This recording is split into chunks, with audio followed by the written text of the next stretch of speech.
Welcome to Lesson 2.6 of our Payload CMS course. In this lesson, we're focusing on preparing your Payload CMS setup for seamless integration with a front-end framework. Whether you're working with Next.js, React, or another modern framework, optimizing your CMS and its API configuration is essential for building efficient, dynamic applications. Let's dive in. Front-end integration is the bridge between your content and your audience.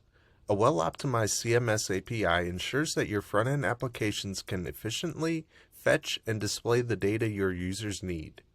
Whether you're building a blog, an e-commerce site, or a dashboard, properly preparing your CMS saves time, reduces errors, and improves performance. Imagine building a blog where posts are fetched dynamically, or an e-commerce site where products and categories update in real time. That's the power of a properly integrated front end and CMS working together. Payload CMS provides three powerful ways to interact with your data: the REST API, GraphQL API, and Local API.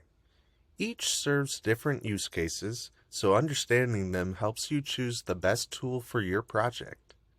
REST API, simple, widely supported, and ideal for basic CRUD operations. GraphQL API, flexible and efficient, allowing you to query only the data you need with nested relationships.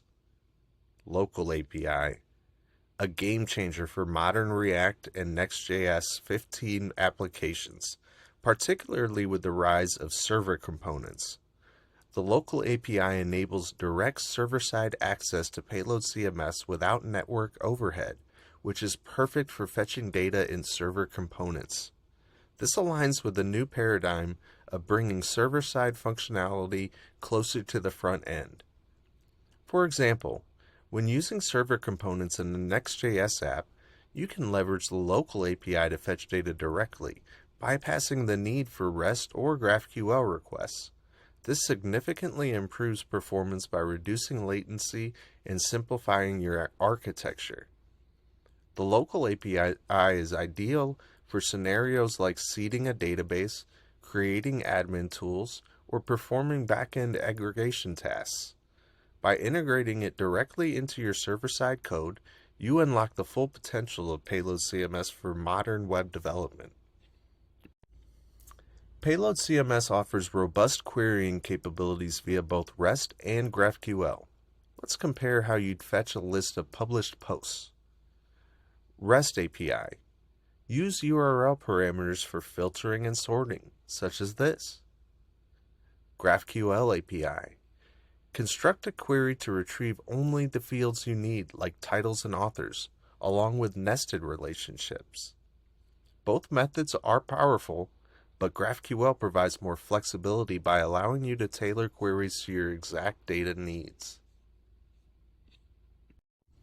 When dealing with large datasets or complex relationships, you need to optimize how much data is retrieved.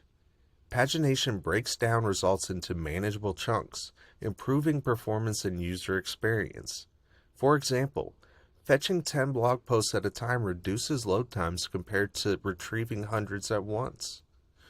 The depth parameter allows you to control how much relational data is included in your queries.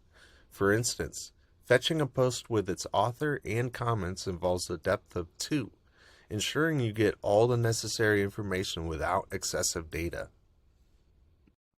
Payload CMS allows you to extend its GraphQL schema to add custom queries or mutations. For example, you might want to create a query that aggregates data across multiple collections or a mutation that triggers specific actions. Here's how you can define a custom GraphQL query to fetch recent posts published in the last 7 days. In this lesson, we explored how to prepare Payload CMS for front-end integration. From understanding APIs to configuring access, querying data efficiently, and customizing the GraphQL schema, you now have the tools to build powerful applications with Payload CMS. Next, we'll dive into implementing these integrations with front-end frameworks. Thanks for following along.